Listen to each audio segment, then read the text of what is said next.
बिस्मिल्लाहिर्रहमानिर्रहीम। अस्सलामु अलैकुम वरहमतुल्लाहि वबरकातुह। Welcome my dear students of Iqra Huffaz Boys College, Physics second year online classes phase 2। हमने चैप्टर नंबर 17 मुकम्मल कर लिया है और अब इंशाल्लाह चैप्टर नंबर 18 शुरू करेंगे और इत्तेफाक से वीडियो लेक्चर नंबर भी हमारा 18 है।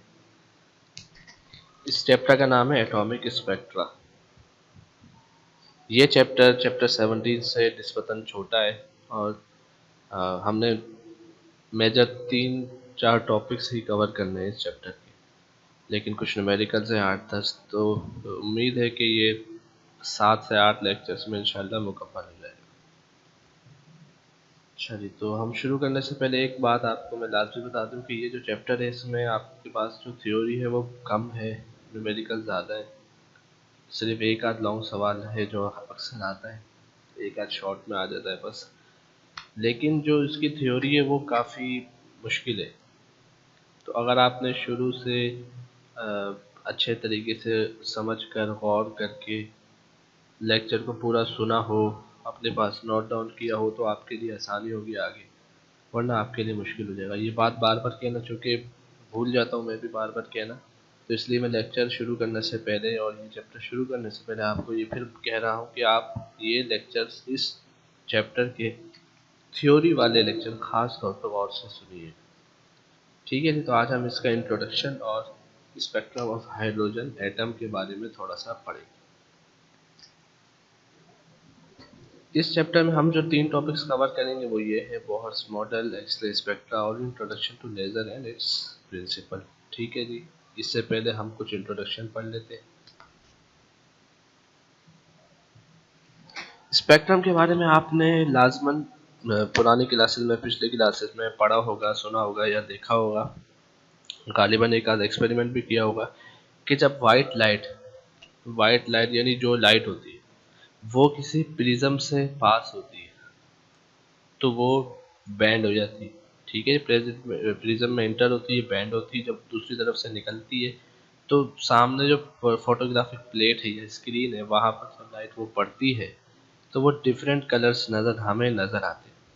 ठीक है जी, तो वो क्यों नज़र आते हैं? वो लाइट वेवलेंथ्स होती है जो डिफरेंट कलर की वो वहाँ पर स्ट्राइक करती है उस सरफेस पर, तो हमें डिफरेंट कलर शो होते हैं विजिबल रीजन में। ठीक है जी, वो कलर्स क्या होते हैं? वो विबगॉर कलर होते हैं, यानी violet, Indigo, blue, green, yellow, orange और रेड। ये हमारे पास जब प्रोड्यूस होते हैं जब वाइट लाइट प्रिज्म से पास होती है, वो डिस्पर्स हो जाती है यानी जुड़ जाती है डिफरेंट वेवलेंथ्स की लाइट में, और हमें ये 7 कलर नज़र आते हैं। इन कलर्स की जो रेंज है वो है 400 नैनोमीटर से लेकर 700 नैनोमीटर। ये शॉर्टेस्ट है, ये लॉन्गेस्ट है। शॉर्टेस्ट कॉर्नर पे आपके पास वायोलेट होता है यानी बी, और लॉन्गेस्ट कॉर्नर पर आपके पास रेड होता है यानी आर। ठीक है जी, तो अगर इससे ये आप समझ लें कि अगर इस रेंज में, ये हमारी विजिबल रेंज कहलाती है, यानी अगर इस वेवलेंथ की रेंज में कोई लाइट की वेवलेंथ आएगी तो वो हमें लाइट नज़र आएगी। इससे ज़्यादा या इससे कम की वेवलेंथ वाली अगर कोई इलेक्ट्रोमैग्नेटिक रेडिएशन होगी तो वो हमें नज़र नहीं आएगी। ठीक है जी, तो ये बात आप अच्छी तरीके से समझ लें। नेक्स्ट, आपने यकीनन देखा होगा कि जो बारिश होती है, बारिश के बाद रेनबो बनते हैं, उसमें क्या प्रोसेस होता है? उसमें भी यही प्रोसेस होता है। वो किस तरह से होता है कि जब वाइट लाइट, जो सूरज की लाइट है, जब वो बारिश के कतरों से टकराती है तो वो क्या करते हैं, वो जो पानी के ड्रॉप्स होते हैं, कतरे होते हैं, वो जस्ट लाइक प्रिज्म बिहेव करते हैं कि वो लाइट उन पानी के कतरों के अंदर जाती है और उसके बाद वो क्या कहते हैं, बैंड होती है। बैंड होने के बाद वो हमें बादलों पर, आसमान पर अलग अलग कलर के 7 कलर नज़र आते हैं, तो वो एक रैम्पो क्रिएट करती है। तो ये फिनोमिना क्या है? ये फिनोमिना हमारे जो फॉर्म करता है चीज़ को खिलाती है स्पेक्ट्रम। अब सवाल ये कि भाई स्पेक्ट्रम का इस एटॉमिक स्ट्रक्चर से क्या लेना देना? इस चैप्टर का नाम क्या है? Atomic spectra. ठीक है, हमने स्पेक्ट्रम पढ़ लिया। अच्छा, इस स्पेक्ट्रम का एटॉमिक स्ट्रक्चर से क्या लेना देना? यही बात है ना। तो भाई इसका लेना देना ये है कि जब भी एटम्स को आप एनर्जाइज करते हो, हीट करते हो, तो वो लाइट गिव ऑफ करते हैं, यानी लाइट की रेडिएशंस को एमिट करते हैं। किस तरह से हम आगे देखेंगे। मिसाल के तौर पे अगर एक हाइड्रोजन गैस है, ये गौर से सुनिएगा बात, अगर एक हाइड्रोजन गैस है, वो एक इलेक्ट्रिक डिस्चार्ज ट्यूब के अंदर मौजूद है, उसको हम हीट कर रहे हैं, ठीक है। तो हाइड्रोजन गैस के अंदर जो इलेक्ट्रॉन्स है वो क्या करेंगे, अपने हायर एनर्जी लेवल्स में चले जाएंगे छलांग मार के, यानी ऊपर चले जाएंगे। फिर जैसे ही वो वापस आएंगे लोअर एनर्जी ऑर्बिट में, तो वो क्या करेंगे, रेडिएशन एमिट करेंगे, एनर्जी हासिल करके इलेक्ट्रॉन ऊपर जंप करेंगे, वापसी नीचे जंप करेंगे, तो वो एनर्जी को रिलीज करेंगे, रेडिएशन को रिलीज करेंगे, वो रेडिएशन लाइट कहलाती है। उस लाइट को, वो जो लाइट निकल रही होगी, उसकी रेडिएशन निकल रही होगी, अगर हम उसको प्रिज्म से पास कर दें तो वो 4 डिफरेंट लाइंस में हमें नजर आएगी, अलग अलग 4 वेवलेंथ में हमें एक फोटोग्राफिक प्लेट पर नजर आएगी। जस्ट लाइक यहाँ पे गौर कीजिएगा कि जब हम व्हाइट लाइट को प्रिज्म से पास कर देते तो 7 कलर नजर आ रहे थे, और ये कंटिन्यूस स्पेक्ट्रम बना देते। स्पेक्ट्रम भी अलग अलग टाइप्स के होते हैं, हम टाइप्स आगे पढ़ेंगे। यानी एक साथ 7 कलर ऐसे थे कि उनकी कोई बाउंड्री नजर नहीं आ रही थी, एक दूसरे में मिक्स थे। यहाँ पे सिर्फ 4 लाइंस हमें नजर आएंगी, ठीक है, इसलिए हम इसको लाइन स्पेक्ट्रम भी कहते हैं, जो हाइड्रोजन फॉर्म करता है। अच्छा जी, मजीद टाइप्स हम आगे डिस्कस भी करेंगे। फ़ायदा क्या है कि ये जो स्पेक्ट्रम होता है ना, मैंने आपको बताया कि जब भी कोई एटम, उसको हम हीट करेंगे, तो जब उसके इलेक्ट्रॉन्स एनर्जी लेंगे, हासिल करेंगे हीट होने के बाद, तो वो ऊपर जंप करेंगे, ऊपर वाले एनर्जी लेवल्स में। एटम के बहुत सारे इलेक्ट्रो एनर्जी लेवल्स होते हैं ना, शेल्स होते हैं, जिन्हें हम ऑर्बिट्स कहते हैं। तो वापसी जब वो नीचे जंप करेंगे, तो वो क्या करेंगे, एनर्जी को रिलीज करेंगे, रेडिएट करेंगे। तो वो जो रेडिएशन निकलेगी, उसको अगर हम प्रिज्म से पास करें तो हमें वेवलेंथ अलग अलग कलर की नजर आएगी, ठीक है जी। और ये हर हर एटम की अलग कैरेक्टरिस्टिक होती है, यानी ऐसा नहीं कि दो कोई एटम अलग अलग है, उनका जो स्पेक्ट्रम बन रहा है वो सेम बन रहा है, बल्कि अलग अलग बनेगा, ठीक है जी। एमिशन और एब्जॉर्प्शन स्पेक्ट्रम क्या होता है, ये मैं आपको बता दूँ। अच्छा जी, तो ये अलग अलग स्पेक्ट्रम होता है। तो ये फिंगरप्रिंट्स के तौर पर काम करता है, जैसे इंसानों के फिंगरप्रिंट सबके अलग है, इसी तरीके से हर एटम का, हर एलिमेंट का स्पेक्ट्रम डिफरेंट बनता है। तो अगर आपके पास कोई सैंपल मौजूद है, आप फायदा क्या कर सकते हो कि उस सैंपल को आप टेस्ट करो, तो आपके पास जितने स्पेक्ट्रम बनेंगे, आप ये पता लगा सकते हो कि भाई इस सैंपल के अंदर 5 एलिमेंट है, 10 एलिमेंट है, 100 एलिमेंट है, क्योंकि हर हर एलिमेंट का अलग अलग स्पेक्ट्रम बनता है, ठीक है जी। तो जितने स्पेक्ट्रम बनेंगे उतने आपको पता चल जाएगा कि इस सैंपल में उतने एलिमेंट्स मौजूद हैं। ये इसका फ़ायदा है। और दूसरा, ये एटॉमिक स्ट्रक्चर के हवाले से मदद करता है कि स्पेक्ट्रम जो होता है ना, ये बताता है कि इस एलिमेंट का एटॉमिक स्ट्रक्चर किस तरह का होगा, तो ये फ़ायदा है। अच्छा, मुख्तसर से हम इसके टाइप्स के बारे में भी देख लें कि टाइप्स ऑफ स्पेक्ट्रम कितना होता है। मिसाल के तौर पर ये देखिए, लाइन स्पेक्ट्रम, बैंड स्पेक्ट्रम और कंटिन्यूस स्पेक्ट्रम। लाइन स्पेक्ट्रम में क्या है, एक फोटोग्राफिक प्लेट है जो कि डार्क कलर की है। फर्ज करें यहाँ कहीं कोई प्रिज्म मौजूद है, और यहाँ से यहाँ पे कोई एलिमेंट मौजूद है, उसको हमने हीट किया। वो जब हीट होगा, तो हीट होने के बाद उसके अंदर से रेडिएशन एमिट होगी, वो प्रिज्म में जाएगी यहाँ पर, और प्रिज्म से निकल कर जब यहाँ जाएगी, तो स्क्रीन पर हमें 4 कलर नज़र आ रहे हैं, 5 डिफरेंट कलर की लाइंस नज़र आ रही है, ठीक है। तो ये जो स्पेक्ट्रम है, ये कहलाता है लाइन स्पेक्ट्रम।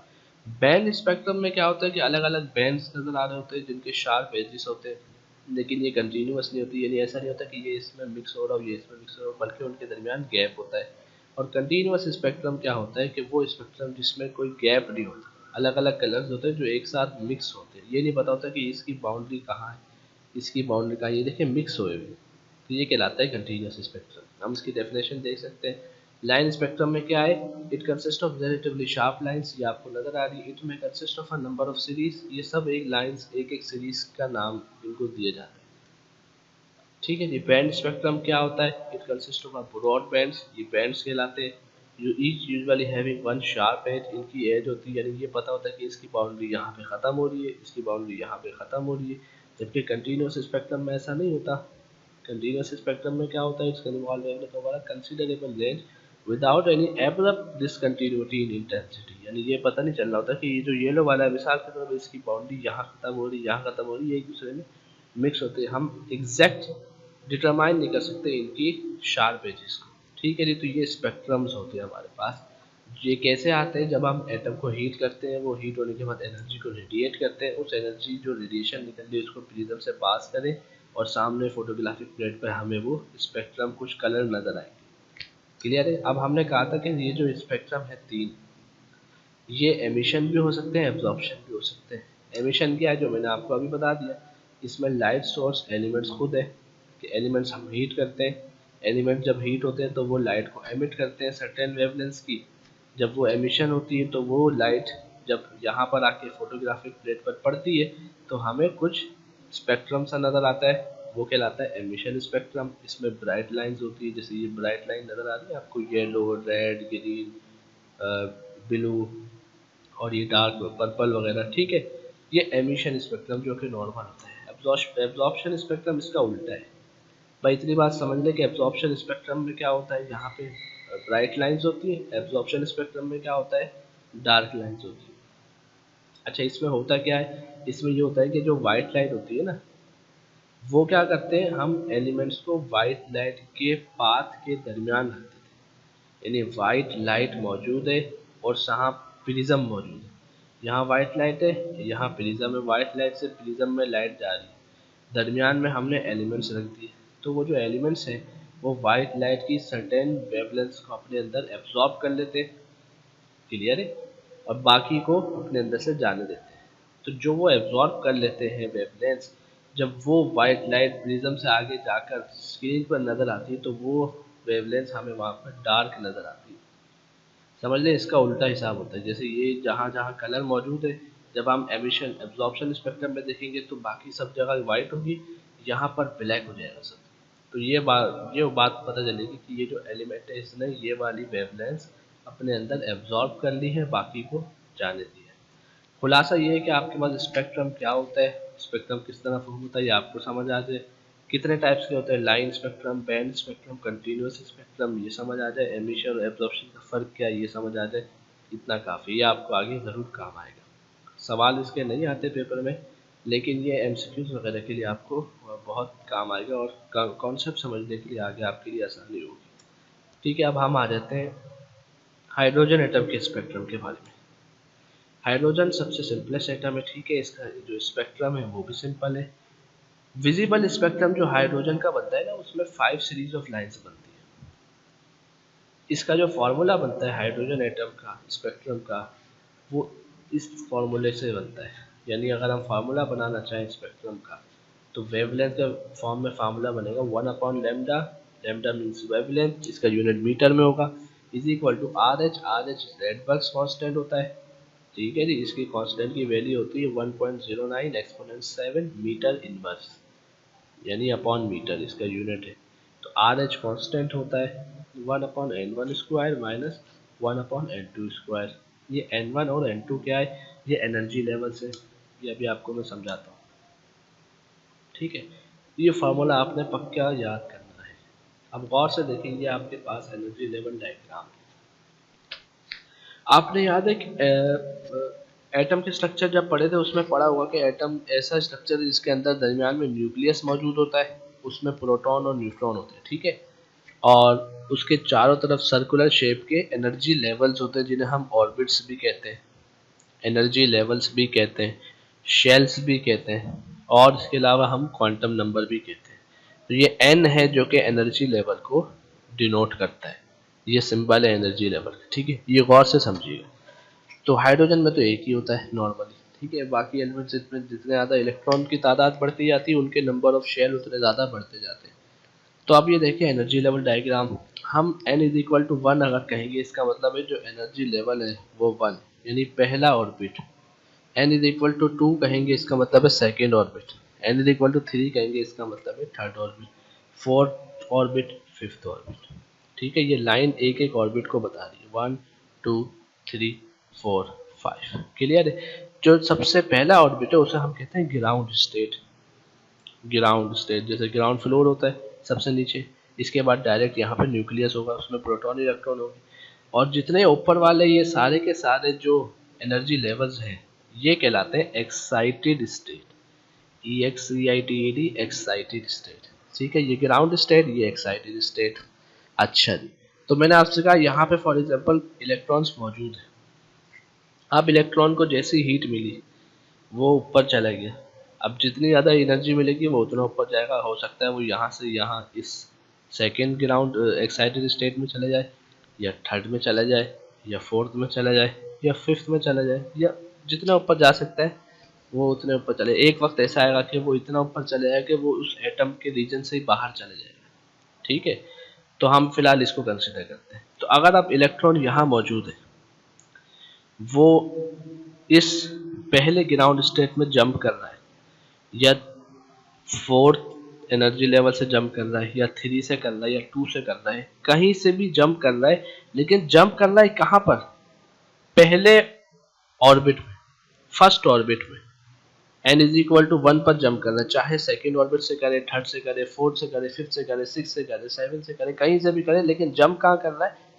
ट्रांजिशन, जो ये ट्रांजिशन कहलाती है इलेक्ट्रॉन की, कि ऊपर से नीचे है जंप करना। तो जब इलेक्ट्रॉन जंप करके पहले ऑर्बिट में आ रहा है, तो ये जो सीरीज बन रही है आपके पास, ये सीरीज कहलाती है लायमन सीरीज। लायमन साइंसदान के नाम है, उसके नाम पर है। ठीक है जी। तो ये सीरीज कहलाती है लायमन सीरीज। इसलिए ये जो यहाँ पे ये वेवलेंस है ना, ये वेवलेंस अल्ट्रा वायलेट रीजन में आती है। आपने याद रखना है, Lyman series ultra violet reason पहले ऑर्बिट के लिए।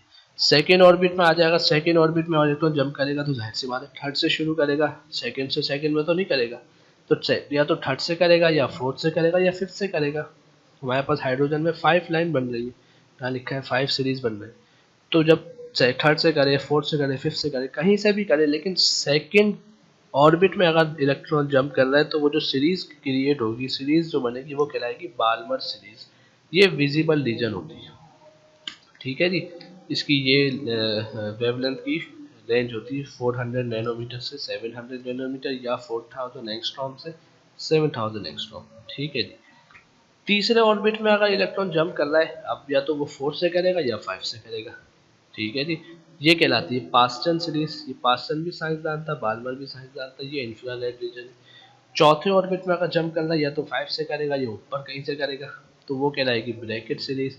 पांचवें ऑर्बिट में अगर जंप करेगा तो ऊपर कहीं से करेगा, तो वो कहलाएगी पीफर सीरीज। तो आपने याद क्या रखना है? आपने ये नाम याद रखने और इनके साथ एन याद रखना है कि भाई लायमन सीरीज के लिए जो एन है वो 1 है, बाल्मर सीरीज के लिए जो एन है वो 2 है, पास्टन सीरीज के लिए जो एन है वो 3 है, ब्रैकेट सीरीज के लिए जो एन है वो 4 है, पी फन सीरीज के लिए जो एन है वो 5 है। ये नाम, इनके साथ साथ ये एन और इनके रीजन, ये तीन चीजें आपने याद रखनी। सवाल जो पेपर में आएगा वो ये आएगा कि आपने लायमन सीरीज की वेवलेंस निकालनी है, तो आपको ये पता होना चाहिए कि लायमन सीरीज का एन है वो 1 है। अब इससे क्या मुराद है? इससे मुराद है ये एन। ये गौर से बात सुनिए, क्या मतलब? यानी ये जो n1 है, अगर मैं लायमन सीरीज की बात करूंगा तो ये n1 हो जाएगा 1। अगर मैं बाल्मर सीरीज की बात करूंगा तो n1 हो जाएगा 2। ब्रैकेट सीरीज के लिए n1 हो जाएगा 4। पीफन सीरीज के लिए n1 हो जाएगा 5। लेकिन अगर लायमन सीरीज की बात करूं तो n1 तो 1 रहेगा। अगर सेकेंड ऑर्बिट से जंप कर रहा है तो ये हो जाएगा 2। थर्ड ऑर्बिट से जंप कर रहा है तो ये हो जाएगा 3। फोर्थ ऑर्बिट से जंप कर रहा है 1 में तो ये हो जाएगा 4। फिफ्थ ऑर्बिट से जंप कर रहा है 1 में तो ये हो जाएगा 5। इसी तरह अगर ये बाल्मर सीरीज है तो बाल्मर सीरीज के लिए n1 तो फिक्स हो जाएगा 2, लेकिन n2 वेरी कर सकता है। अगर मैं कहूँ तीसरे से दूसरे में जंप कर रहा है तो ये जो n2 है ये 3 हो जाएगा, ये 2 ही रहेगा। अगर मैं कहूँ कि चौथे से दूसरे में जंप कर रहा है तो ये तो 2 रहेगा और ये हो जाएगा 4। अगर मैं कहूँ पांचवें ऑर्बिट से दूसरे में जंप कर रहा है तो ये तो 2 ही रहेगा और ये हो जाएगा 5। इसी तरीके से मैं अगर कहूँ कि पांचवें ऑर्बिट से चौथे ऑर्बिट में जंप कर रहा है तो ये जो n1 है ये तो 4 रहेगा और ये जो n2 है ये 5 हो जाएगा। यानी जो जंप कर रहा है ना इलेक्ट्रॉन दो ऑर्बिट्स के दरमियान, उनमें से जो छोटा ऑर्बिट होगा, लोअर एनर्जी वाला ऑर्बिट होगा, वो यहाँ पर आएगा, और जो हायर एनर्जी वाला ऑर्बिट होगा वो यहाँ पर आएगा। अगर दूसरे से पहले पे कर रहा है तो यहाँ 1 आएगा, यहाँ 2 आएगा। अगर तीसरे से पहले पे करना है तो यहाँ 1 आएगा, यहाँ 3 आएगा। अगर 5 में से दूसरे पे करना है तो यहाँ 2 आएगा, यहाँ 5 आएगा। यहाँ तक क्लियर हो गया? ठीक है जी। तो ये n1 n2 इस तरह वेरी करेगा। तो आपने ये सीरीज के नाम याद रखने और n1 n2 3 n3 n4 5 ये सब याद रखना। अब यहाँ पर कुछ ऐसे फार्मूलाज भी आगे हो सकते हैं, ये तो जहाँ पे N1 N2 की जगह लिखा हो NINF, ठीक है, NINF N डैश कुछ भी हो सकता है, तो आप अपने हिसाब से फार्मूलाज को बना सकते हैं। लास्ट चीज़ जो हमारे पास है वो है स्पेक्ट्रल लाइंस की वेरियस डिस्क्रिप्शन। हमने आपको ऊपर समझा दी, जैसे मैंने आपसे कहा लाइमन सीरीज़, ये आप दोनों साथ साथ देखेंगे तो आपको ज़्यादा आसानी होगी। लाइमन सीरीज़ ये रही, मैंने आपसे कहा लाइमन सीरीज़ के लिए N1 तो 1 रहेगा, लेकिन ये जो जंप कर रहा है ऑर्बिट, अगर दूसरे से कर रहा है तो N2 2 होगा, तीसरे से कर रहा है तो N2 3 हो जाएगा, चौथे से कर रहा है तो N2 की जगह 4 आ जाएगा, पाँचवें से कर रहा है तो N2 की जगह 5 आ जाएगा। तो यहाँ पर देखिए, यहाँ भी ऐसा ही है, diamond series ultra violet region है, वो फार्मूला बनेगा 1/λ is equal to RH 1/1 square minus 1/n square. n क्या हो जाएगा, 2 भी हो सकता है, 3 भी हो सकता है, 4 भी हो सकता है, 5 भी हो सकता है। बाल्मर सीरीज जो कि दूसरी सीरीज थी, विजिबल रीजन था, उसमें जो N1 है उसकी जगह पर 2 आ जाएगा, और n की जगह पर 3 भी, 4 भी, 5 कुछ भी आ सकता है। पास्टन सीरीज में जो कि थी, ये तीसरी सीरीज थी, इंफ्रारेड रीजन था, तो यहाँ पे 3 आ गया, यहाँ पर कुछ भी आ सकता है, n की जगह 4, इससे बड़ा ही होगा 4 5 6। ब्रैकेट सीरीज जो कि चौथी सीरीज थी, यहाँ पर 4 आ जाएगा, यहाँ पर 5 6 7 कुछ भी आ सकता है। पी फन सीरीज जो कि पांचवी सीरीज थी इंफ्रारेड रीजन में, यहाँ पर 5 आ गया, और यहाँ पर 6 7 8 कुछ भी आ सकता है। ठीक है जी, तो आज हम यहीं तक रखते हैं। ये आप अच्छे तरीके से समझ लीजिएगा स्पेक्ट्रम हाइड्रोजन, ये फार्मूला याद कर लीजिए, और ये सीरीज के नाम, इनके साथ जो ये N1 2 3 4 है, ये अच्छी तरह याद कर लीजिए। कोई आपको अगर कन्फ्यूजन है तो आप इस लेक्चर को दोबारा देख सकते हैं। ठीक है जी, फिर इंशाल्लाह हम इसके न्यूमेरिकल्स नेक्स्ट लेक्चर में कंप्लीट करेंगे। उम्मीद है आपको समझ आ गया होगा। तो ये चैप्टर मैंने आपसे इसलिए कहा था कि गौर से सुनिए, इसमें छोटे छोटे की कॉन्सेप्ट हैं जो कि इम्पोर्टेंट है, अगर आपने नहीं समझे या नहीं सुने तो आपको आगे फिर मुश्किल होगी। ठीक है जी, उम्मीद है आपको समझ आ गया होगा। इंशाल्लाह नेक्स्ट लेक्चर में आपसे मुलाकात। जज़ाकल्लाह, अस्सलाम वालेकुम।